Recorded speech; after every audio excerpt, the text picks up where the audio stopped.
Vamos rever as rochas sedimentares. Lembrem-se que rochas sedimentares formam-se à superfície terrestre ou próximo dela, normalmente em bacias de sedimentação. E o nome sedimentares porque resultam de sedimentos que podem ter diferentes origens, como vamos recordar. Este tipo de rochas formam-se através de etapas que podem ser englobadas na sedimentogênese, que reparem na palavra sedimentogênese, gênese, formação de sedimentos. Por isso, todas estas etapas, meteorização, erosão, transporte e sedimentação, ocorrem para formar sedimentos.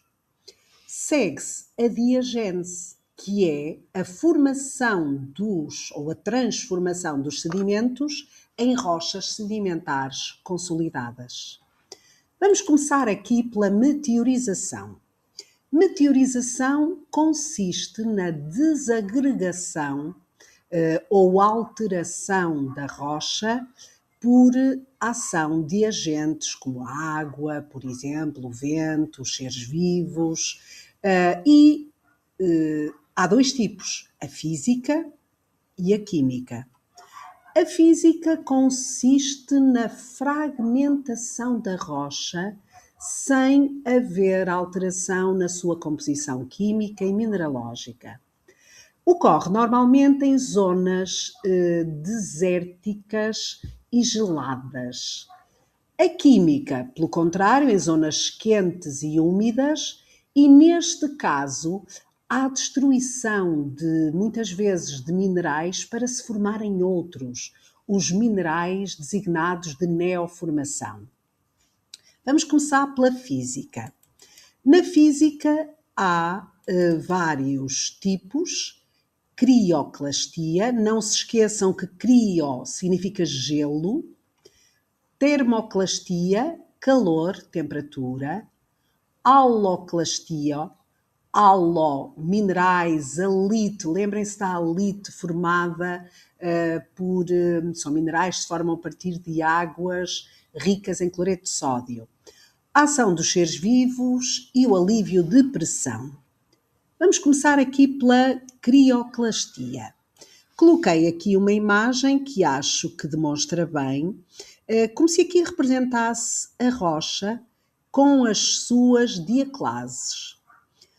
A água da chuva, ao incidir sobre a rocha, vai penetrar nas suas fissuras, nas suas fendas ou diaclases. A temperatura descendo, o clima arrefecendo bastante, esta água vai congelar nas fendas. Ao congelar, há um aumento de volume, o que vai alargar as diaclases, contribuindo para a desagregação da rocha. Quanto à termoclastia, também temos aqui um exemplo que eu representei.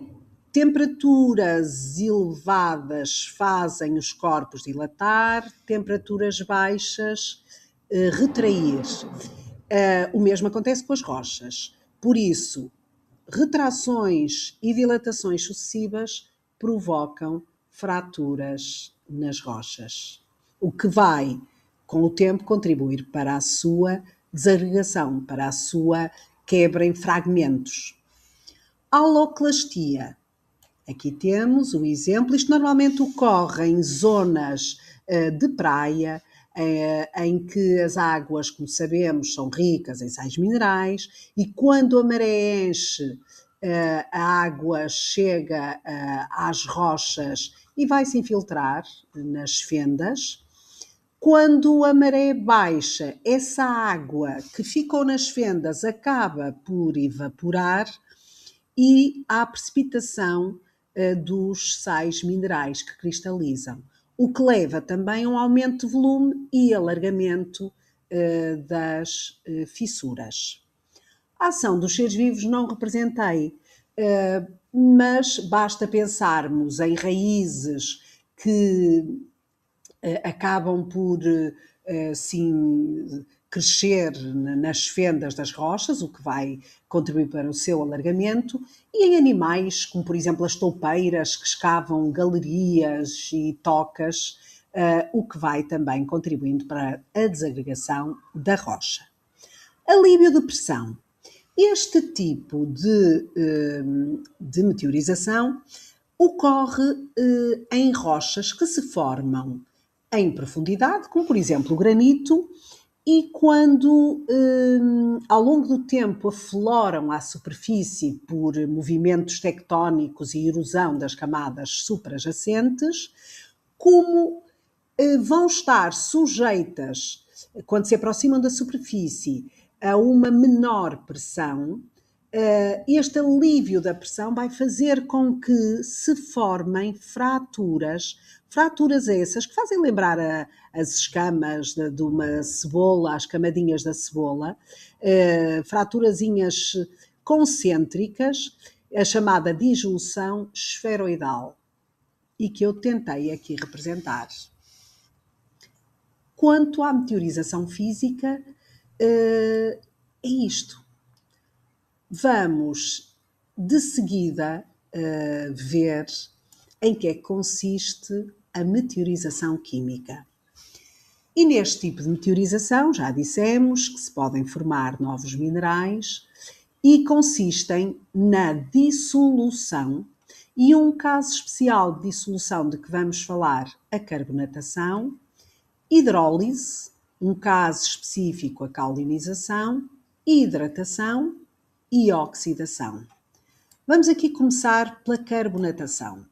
Carbonatação, se lembram do 10º ano, rochas carbonatadas são rochas que têm na sua composição calcite, que aqui está a fórmula, é um carbonato de cálcio.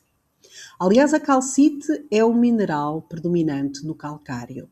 Daí eu ter representado aqui um bloco de calcário e a calcite.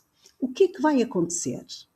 A água da chuva combina-se com o dióxido de carbono, formando um ácido, que é o ácido carbónico.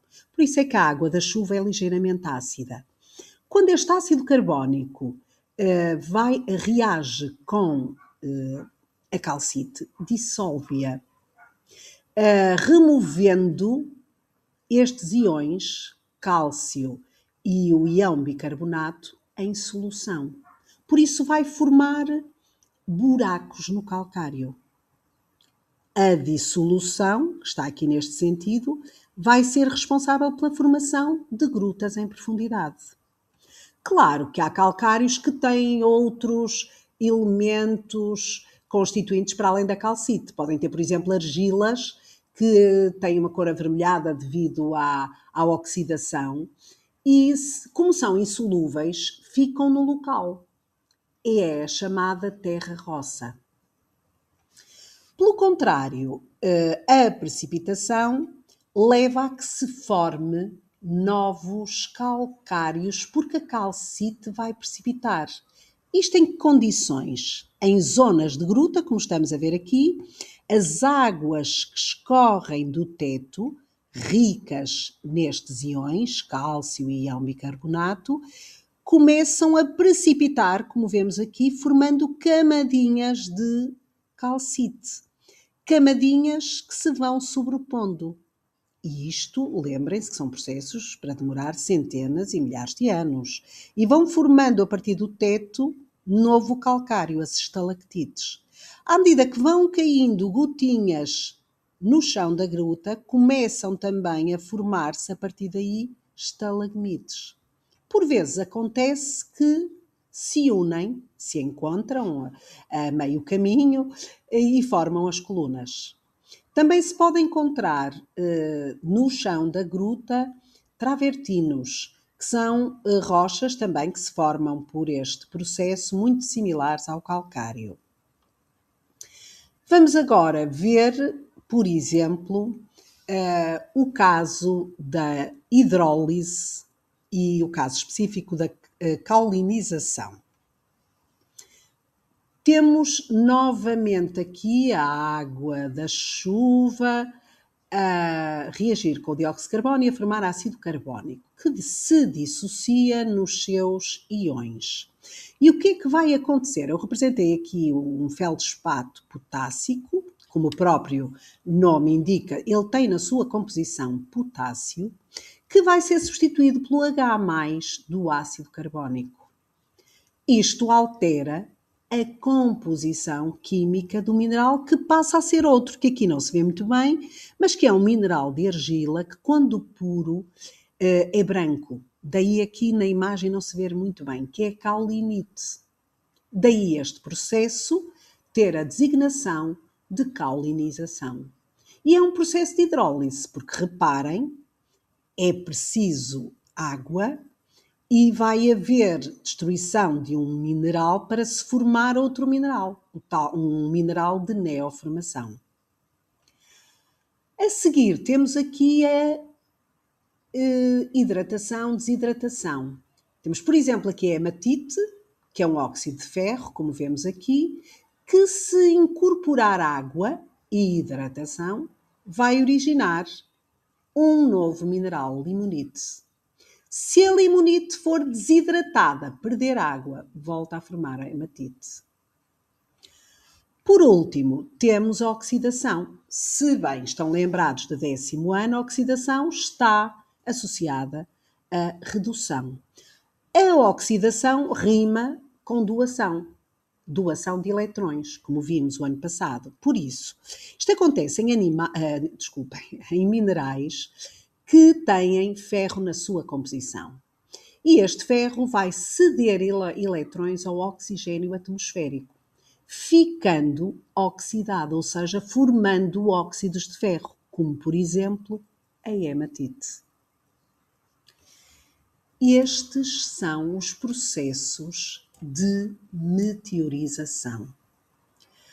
A seguir à meteorização, os fragmentos, os íons que resultaram, os solutos da meteorização, vão ser removidos da rocha alterada. E isto é erosão. Pelo contrário, quando falamos em transporte, é um deslocamento desses fragmentos, desses solutos, a longas distâncias. E pode ser pelo vento, pela água, e a gravidade também tem aqui uma importância bastante grande no transporte. Dependendo da distância e duração do transporte, as partículas, os detritos, os clastos, vão perdendo as arestas, ficando cada vez mais redondinhos e pequenos. Conseguimos saber a duração do transporte através da análise dos sedimentos.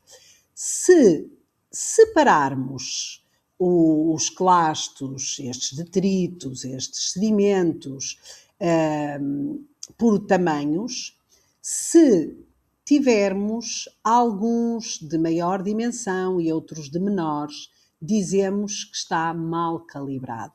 Se, pelo contrário, têm praticamente todos o mesmo tamanho e normalmente bastante redondinhos, dizemos que é bem calibrado.